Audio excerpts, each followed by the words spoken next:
Cuando vos decías esto es en el marco de una movilización militar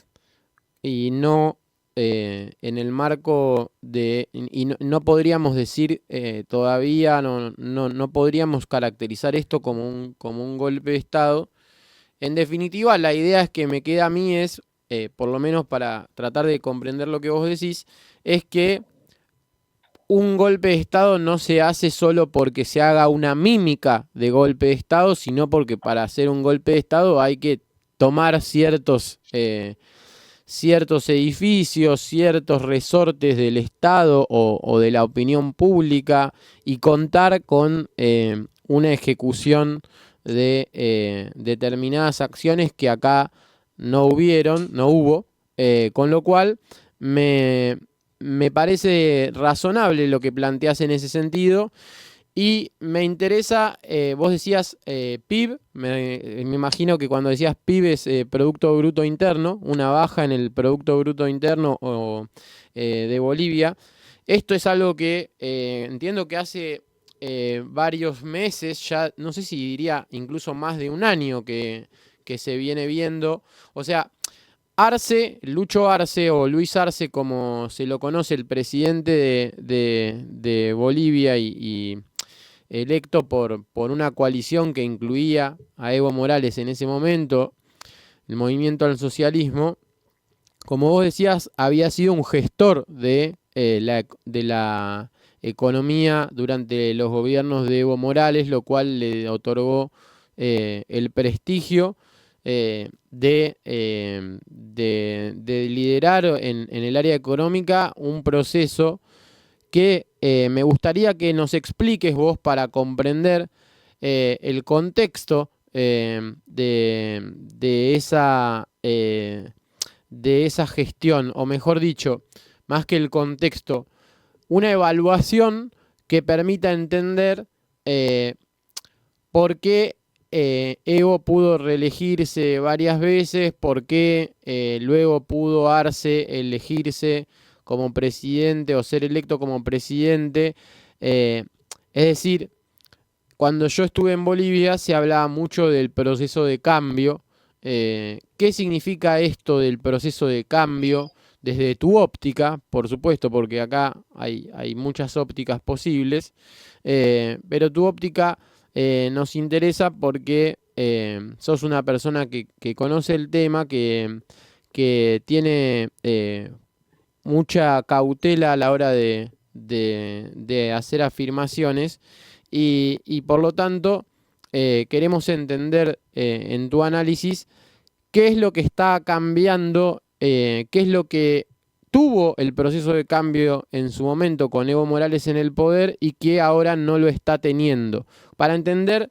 no solo la foto del día, que creo que fue bastante gráfico lo que nos diste, sino más el proceso de largo plazo de lo que viene siendo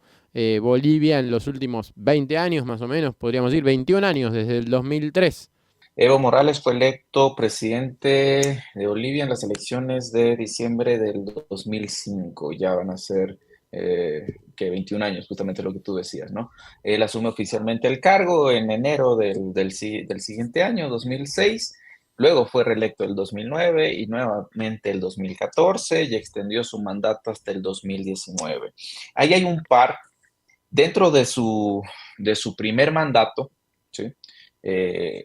ya se hace la convocatoria al referéndum constitucional y primero a toda la Asamblea Constituyente para hacer modificaciones importantes a la Constitución. Una de esas tiene que ver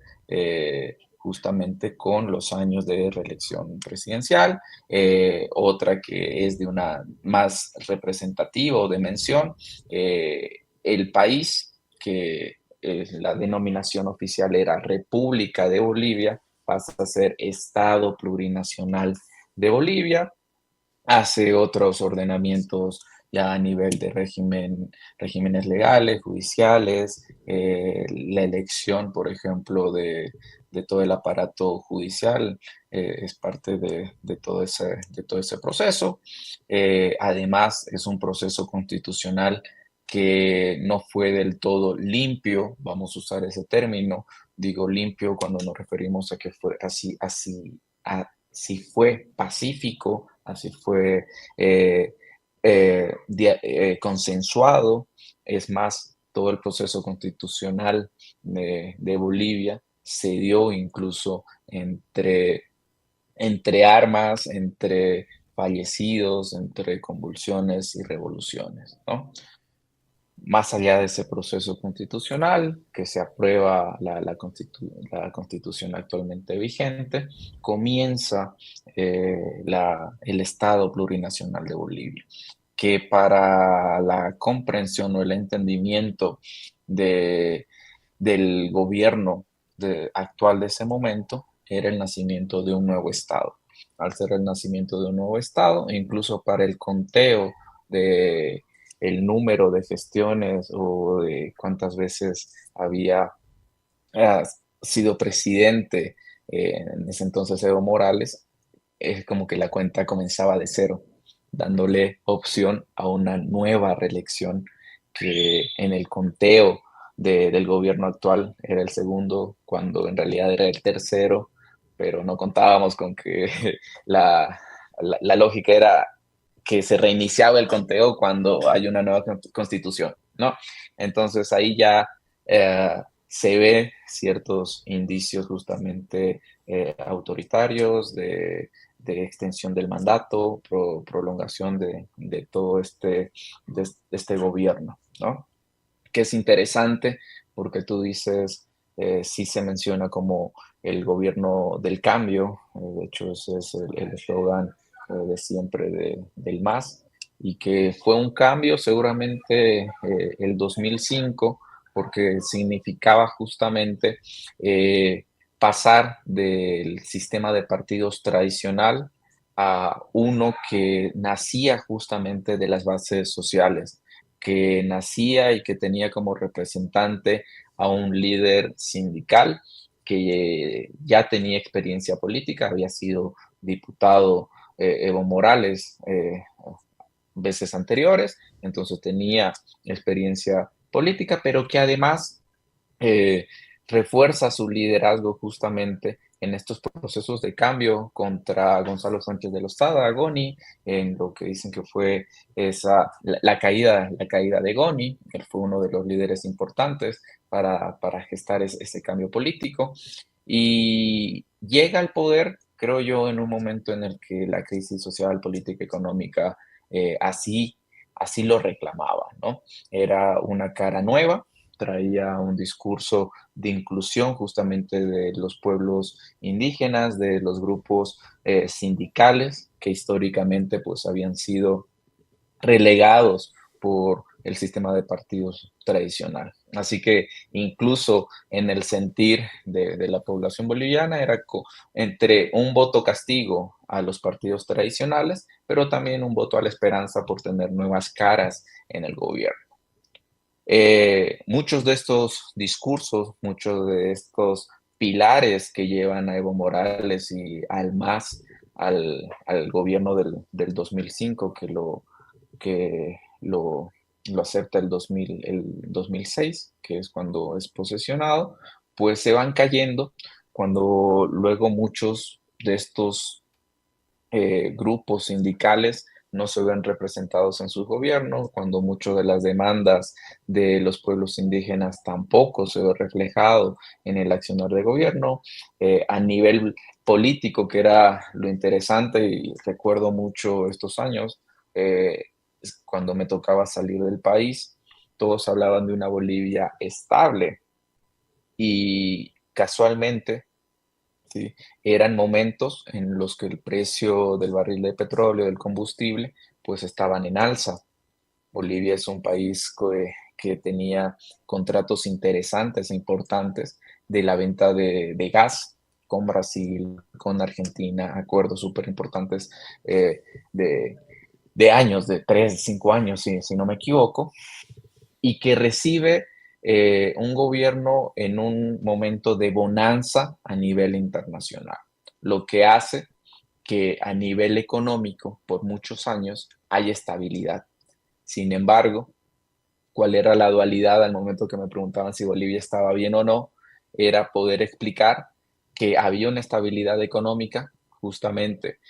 producto del boom del petróleo a nivel internacional, pero que además gobiernos que no fue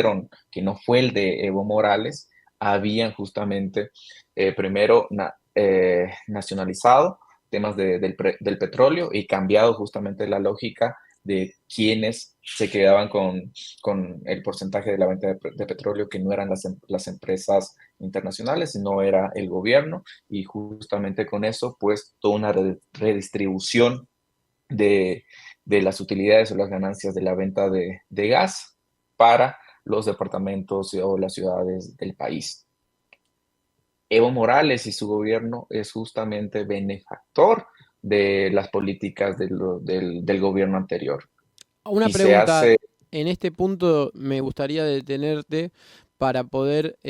profundizar un poco sobre algo que de hecho yo seguí bastante la situación de Bolivia, aunque obviamente no la conozco como vos. Y esto es la primera vez que lo escucho y me parece interesante detenernos ahí. Vos decís que el gobierno de Evo Morales se benefició, o sea, a nivel de lo que tiene que ver con el petróleo y el gas por la renta de estos minerales de, en base a que un gobierno anterior alteró la forma en que se redistribuían los recursos de estos minerales. O sea, ¿cómo, cómo fue esa redistribución de la que Evo Morales se beneficia? ¿Fue del gobierno de Mesa o fue del gobierno de Sánchez de Lozada o fue anterior? fue en la caída de Gonzalo Sánchez de Lozada, ¿no? Recuerda que cuando renuncia Goni, pues se da toda una sucesión de renuncias, ¿no? Del vicepresidente, del presidente de la Cámara, y antes de que pase justamente a Belcé, se firma esta ley de nacionalización de los hidrocarburos. Ley que obviamente estos gobiernos que estaban de salida, que además venía todo este proceso de salida de los gobiernos tradicionales, pues no logran, si vale el término, beneficiarse, ¿no? Y esta ley en realidad se pone en vigencia cuando Evo Morales toma su primer mandato. Podríamos decir que el 2003 de Bolivia fue como el 2001 de Argentina para más o menos simplificar un poco, más allá de que obviamente luego de simplificar hay que complejizar, ¿no? Pero en el sentido Sí, de un gobierno que cae por la movilización popular en el marco de una crisis económica y que luego de eso se genera un recambio a nivel del orden político y económico.